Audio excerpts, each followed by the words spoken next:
క్షణం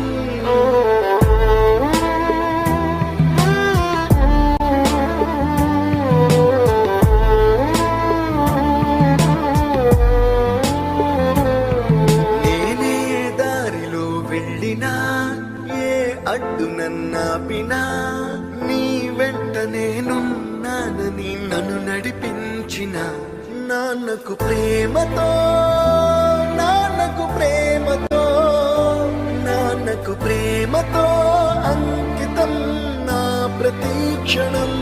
అందరూ టైంని సెకండ్స్లోనూ మినిట్స్లోనూ కొలుస్తారు. నేను మా నాన్న గుండె చప్పుడుతో కొలుస్తాను. ఈ ఆపరేషన్కి మిమ్మల్ని ఎందుకు సెలెక్ట్ చేసుకున్నానో తెలుసా? మీ అందరిలో ఉన్న కామన్ క్వాలిఫికేషన్ మీకు మీ ఫాదర్స్ అంటే ఇష్టం.